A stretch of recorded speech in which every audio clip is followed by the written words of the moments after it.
DW. Habari za ulimwengu. Msomaji wako ni Tatu Karema, lakini kwanza ni muktasari wake. Rubani wa Marekani alitoweka baada ya kudunguliwa kwa ndege ya Marekani na Iran okolewa. Rais wa Lebanon anataka mazungumzo na Israel kuepusha uharibifu zaidi. Na Papa Leo wa 14 kutoa baraka maalum za Pasaka huko Vatican. Habari kamili. Tehran. Rais wa Marekani Donald Trump amesema rubani wa Marekani aliyetoweka baada ya Iran kudungua ndege ya kivita ya Marekani amepatikana katika operesheni ya uokoaji iliyohusisha ndege kadhaa za kivita. Trump amesema rubani huyo amejeruhiwa lakini atakuwa sawa. Katika ujumbe aliochapisha kwenye mtandao wake wa Truth Social mapema leo, Trump amesema rubani huyo alijificha katika eneo la milima la Iran. Rubani huyo alikuwa ametoweka tangu siku ya Ijumaa baada ya Iran kudungua ndege ya kivita Marekani aina ya F-15E. Wakati huo huo, kikosi cha walinzi wa mapinduzi ya Kiislamu cha Iran IRGC kimesema leo kuwa ndege kadhaa ziliharibiwa wakati operesheni hiyo ya Marekani ya kumtafuta rubani wake nchini Iran. Haya ni kwa mujibu wa shirika la habari la Tasnim. Mapema leo, jeshi la Iran pia limesema limedungua droni ya Israel kusini mwa mkoa wa Isfahan ilipoangushwa ndege ya Marekani. Beirut. Rais wa Lebanon Joseph Aoun amesisitiza leo Jumapili wito wa mazungumzo na Israel, akisema anataka kuepusha eneo la kusini mwa nchi yake dhidi ya uharibifu wa kiwango kinachoshuhudiwa katika ukanda wa Gaza. Katika taarifa iliyopeperushwa kupitia televisheni baada ya Israel kufanya mashambulizi ya angani na ya ardhini dhidi ya kundi la Hezbollah na kuharibu vijiji kadhaa kusini mwa Lebanon, Aoun amesema ni kweli huenda Israel inataka kulifanya eneo hilo la kusini kama ilivyofanya Gaza.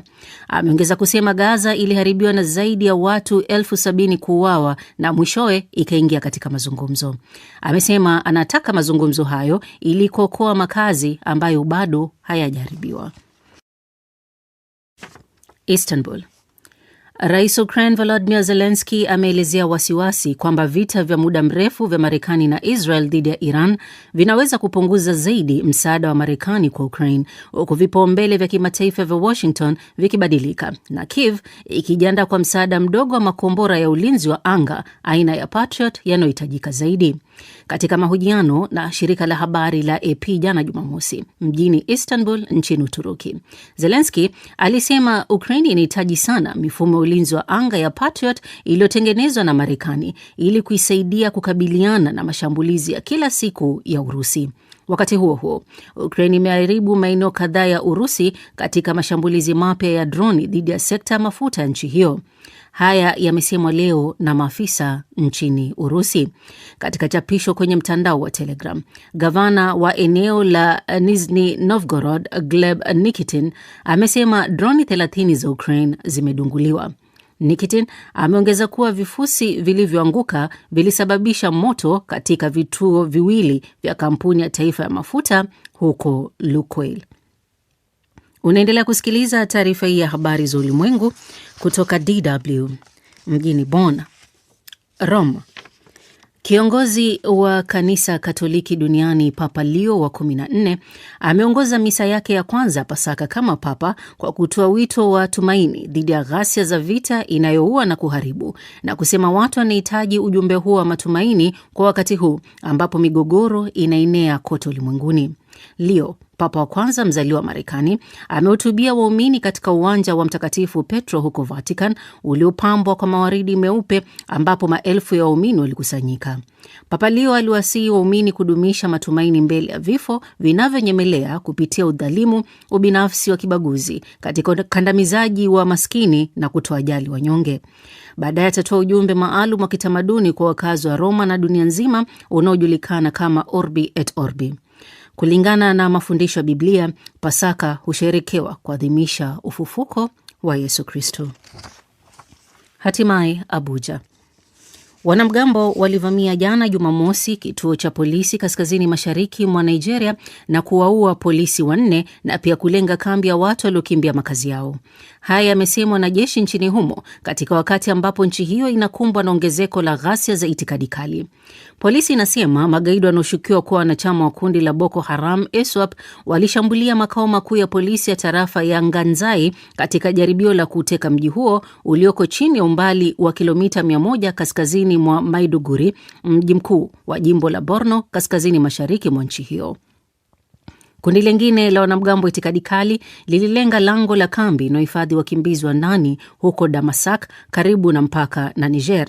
Katika taarifa, polisi imesema washambuliaji hao walimuua afisa ulinzi wa kujitolea na kuteketeza takriban nyumba 20 za nyasi.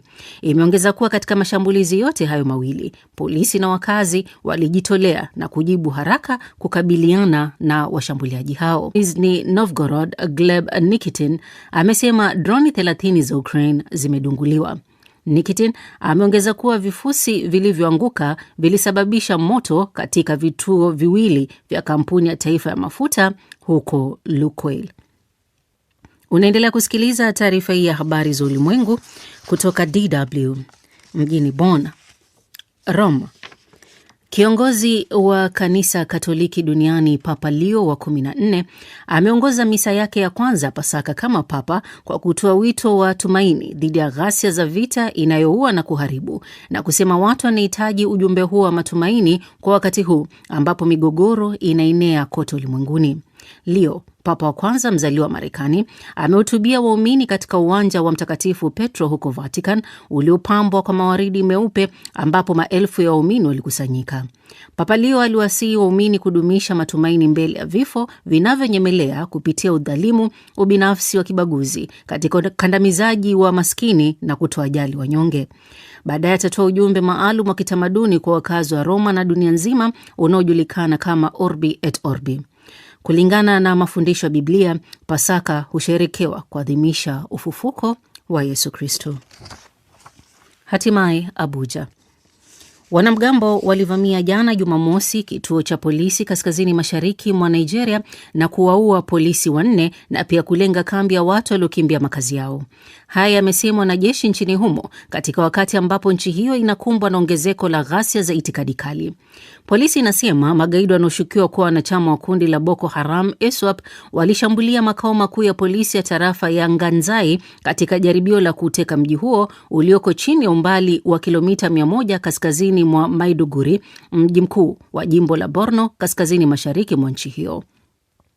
Kundi lingine la wanamgambo itikadi kali lililenga lango la kambi inayohifadhi wakimbizi wa ndani huko Damasak, karibu na mpaka na Niger. Katika taarifa, polisi imesema washambuliaji hao walimuua afisa ulinzi wa kujitolea na kuteketeza takriban nyumba 20 za nyasi. Imeongeza kuwa katika mashambulizi yote hayo mawili, polisi na wakazi walijitolea na kujibu haraka kukabiliana na washambuliaji hao. Na huo ndio mwisho wa taarifa hii ya habari za ulimwengu kutoka DW mjini Bonn.